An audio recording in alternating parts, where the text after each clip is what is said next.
My brother Tony was the ultimate protector. When I was 10, some goons tried to snatch him. I ended up in their car instead. They got their ransom, but not before they'd carved up my face and broken both my legs. Tony went ballistic. He took over the family business, Dad's organization if you catch my drift, and built it into something huge. I became his world, his untouchable treasure. Someone laughed at my scars. Tony shoved his head into a trash bag full of rats, let them chew his face to a bloody mess. Some wise guy badmouthed my limp. Tony ran a freaking steamroller over his legs, turned M to hamburger. Tony was the boogeyman of the whole damn tri-state area. But he treated me like I was made of spun gold. He spent a fortune sending me overseas for reconstructive surgery, physical therapy, and a fancy college education. Right before graduation, I got a wedding invitation from Tony. He was all excited, said I was going to have a sister-in-law to spoil me rotten. He even sent a picture of the lucky lady. But the second I walked into the house, his fiancée, this ice queen named Brittany, busted in with a crew of muscleheads. She thought I was Tony's kept woman from overseas and decided to teach me a lesson. Tony showed up mid-beatdown. Brittany pointed at me lying on the floor and wailed, "Am I not good enough for you, Tony? Choose. Her or me." Tony's eyes went dark. "You got more lives than a cat." Bang. The patio door shattered, and a bunch of bruisers barged in looking like they were ready to start a war. I gasped, then recognized the woman leading them. Brittany, my soon-to-be sister-in-law from the photos Tony sent. Before I could even say hello, she swung a freaking baseball bat straight into my face. Pain exploded in my nose, and warm liquid trickled down. Blood. A sucker punch like that sent my head swimming. "There you are, you little gold digger. Thought you could hide out in Europe forever. Didn't think you'd ever come back to mooch off Tony's money." Brittany screamed. She raised the bat again, aiming for my head and body. I scrambled back, shielding my head, tripping over the rug, and landing on my butt. "You've got it all wrong." She shoved the bat in my mouth, twisted it. Pain ripped through my gums and teeth, and the taste of blood filled my throat. I choked and spat out a mouthful of red. "Wrong my ass. Don't think I don't know you conned Tony into buying you this mansion. You think I am stupid? You know I'm marrying Tony and you come back. Trying to steal him from me." She kicked me in the ribs, sending me sprawling. My head smacked against the edge of the coffee table, cracking it open. I was furious and terrified. Gulping down the blood, I blurted out, "You really have the wrong idea. I'm Tony's sister." "A sister?" Like a good little nun. But Brittany laughed sarcastically. One of her goons leaned in and whispered, "I did hear the boss had a sister out of the country, but nobody's ever seen her." Something about the accident. Brittany's sneer at my face. "Sister my ass." She doesn't look anything like Tony. Just then a woman walked in. Tony's right-hand woman. Frankie. She's been with Tony forever. She'd recognize me. "Frankie, help me." "It's me, Amy." Frankie did a double take. "Who the hell is this? How does she know me?" Frankie was hesitant, but before I could finish, Brittany smacked me hard across the mouth with the bat. Again, I clutched my bleeding mouth, unable to speak. Just a little tart who heard us talking, trying to get a leg up. Frankie shook her head. "No, she said she was Amy. Only family calls her that. This doesn't make sense." She hurried to me, grabbed my face, studying me hard. "Doesn't look like Tony's sister." My heart sank. This was my new face, the one she hadn't seen. Wait a minute. She got major surgery in Europe, didn't she? Changed her whole face. Frankie finally put it together. I nodded like a maniac, hoping desperately that she'd understand. "Yes, I'm his sister, Amy." Brittany waved her hand. "A surgery? Every chick who wants a meal ticket has that. Don't be gullible." Frankie held up a hand to stop her. "Faces can be fake. IDs can be fake. Let's find out who this really is." Two of Brittany's thugs grabbed me, ready to search me. I struggled, and she slapped me. "Hold still. You tie her up." They bound my hands. Since the accident, Tony never let anyone touch me, and he would have their hands hacked off if he saw this. Frankie was still cautious. Why beat her up this bad? What if she really is his sister? Brittany smiled weakly and offered her a cigarette. "Relax. We're getting married. He will forgive me for being protective." Frankie nodded, taking the cigarette. "True." They grabbed my wallet. Brittany snatched it open and laughed. "See? I knew it." Frankie peered over her shoulder and said, "Jennifer Smith." Then she flipped to my college ID. Jennifer Smith, not Amy. My heart went went ice cold. After the accident, Tony had my name and records changed, even moving the address of where I lived. He hadn't told anyone. I wasn't a Smith. I was supposed to be Amy Costello, and I was his baby sister. Frankie's eyes hardened. You tried to con us. Get her. They threw me on the floor, fists flying. My phone fell out of my pocket. When the screen lit up, Frankie saw my wallpaper. Her face changed in an instant. Wait, it was a picture of two and me. Frankie trembled as she picked it up. This your phone? I nodded so hard I thought my head would fall off. Brittany rolled her eyes. It's just a picture. She probably photoshopped it trying to fool us. I tried to show Frankie my texts. She unlocked my phone with my face, opening my text with Tony. Her contact name for Tony is Bro, Frankie exclaimed, shocked. Brittany grabbed my phone. Every tart calls the big guy bro to get in his wallet. Don't believe her. She scrolled again, and her face turned red with rage. He bought you a mansion. He calls you baby. He says he never wants to be apart from you. Like I said, a good little whore.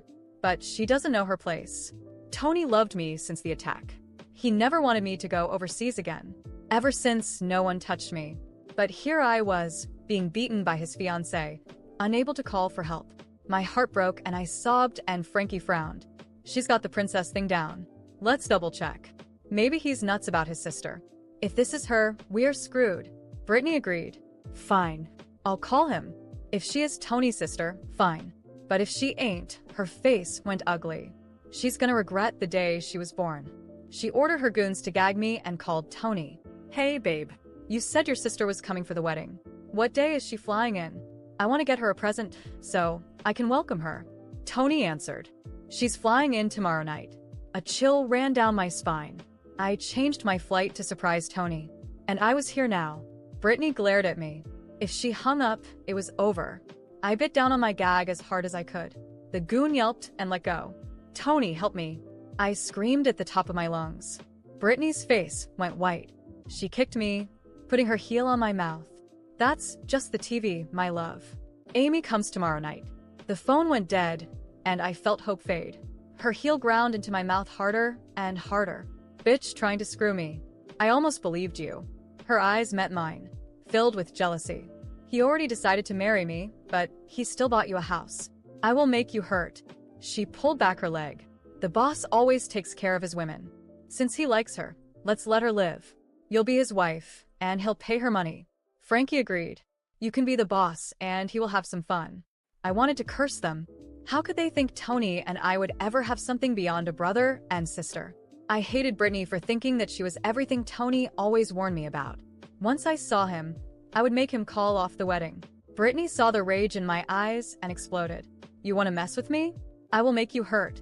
She grabbed a knife and slashed my face. No. I screamed in pain, but Brittany didn't stop. When you're ugly, Tony will only love me.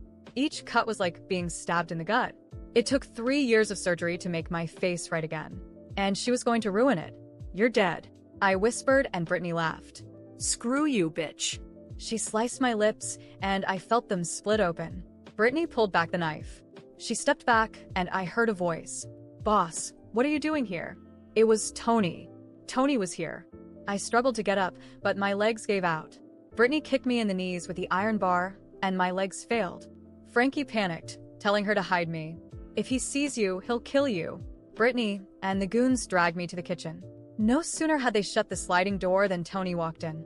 I told you to get the house fixed up. Where is everything? I just got here. The stuff's in the car. Frankie rushed out to unload the car, and Tony looked around. Yeah, he likes the place. Is this the kitchen? Tony asked the designer and grabbed the door. I saw his outline through the glass and tears burst out. Tony, you have to save me. You. He slowly opened the door. His face changed when he saw Brittany and me. He opened the door slowly. His face changed when he saw Marina and me. For a moment, time seemed to freeze. Marina, still holding the knife, her face twisted in a mix of fury and satisfaction.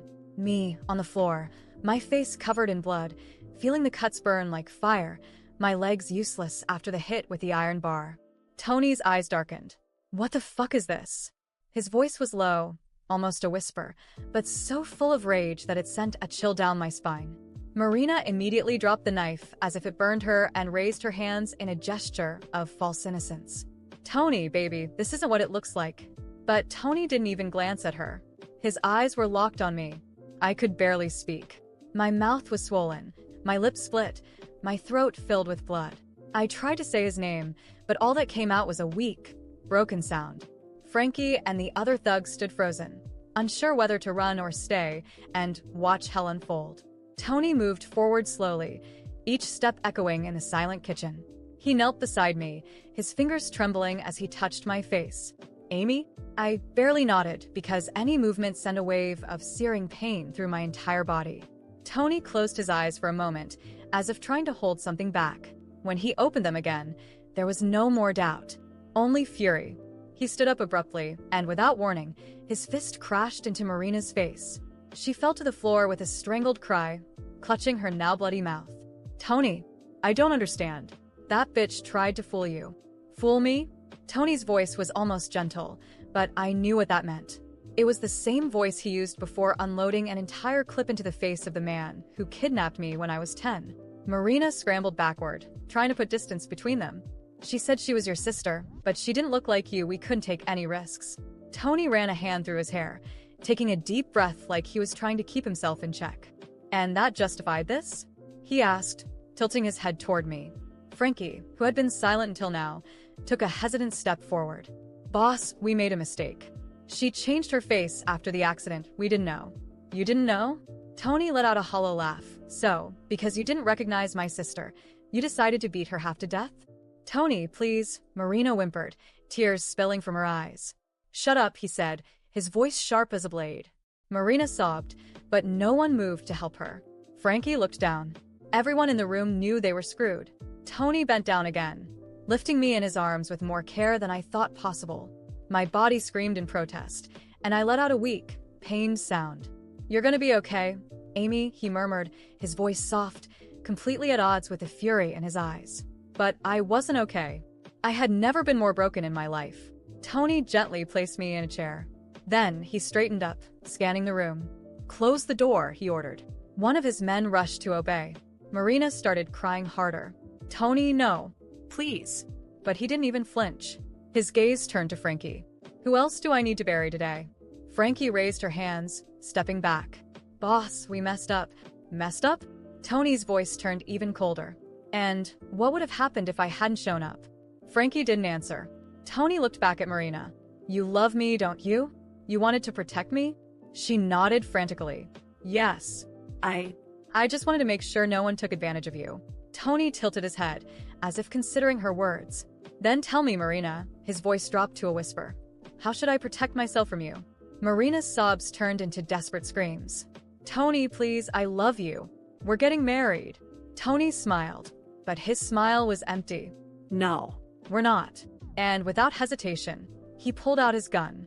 Marina screamed, but her cry was cut off by the gunshot. Blood splattered against the wall, the floor, my shoes. Her body crumpled to the ground like a broken doll. Frankie and the others turned pale. Does anyone else have something to explain? Tony asked, wiping his blood-stained hands with a napkin. No one spoke. Good. Then he turned to me. Let's go home, Amy. I wanted to tell him that home didn't exist anymore. That everything I had been through had broken me in ways he couldn't fix. But I didn't have the strength to speak. Tony carried me in his arms and walked out of the house, leaving behind the chaos, the blood, the past. I closed my eyes and let the pain consume me. Tony carried me out of the house, and the world around me seemed to spin.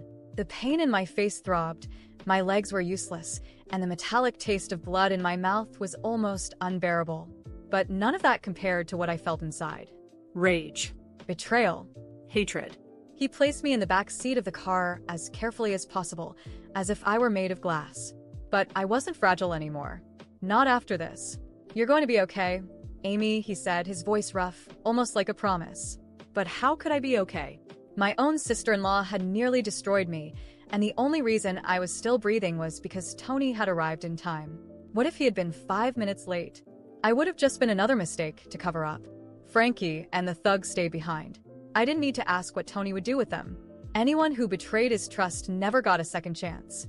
The car sped off, and I rested my head against the window, feeling the cuts burn even more. They're going to pay, Tony said after several minutes of silence. I laughed, but my mouth ached. They already have. Marina has been exposed. Marina was just the beginning. I looked at him, feeling my heartbeat quicken. What else are you going to do? Tony didn't answer immediately. His fingers gripped the steering wheel, his eyes fixed on the road. Do you want justice, Amy?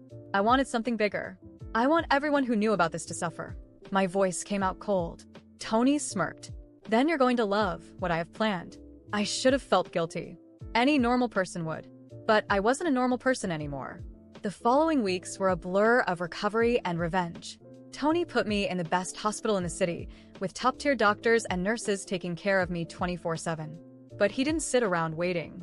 While I was stuck in bed, everyone involved in my attack started to feel the consequences. Marina's thugs?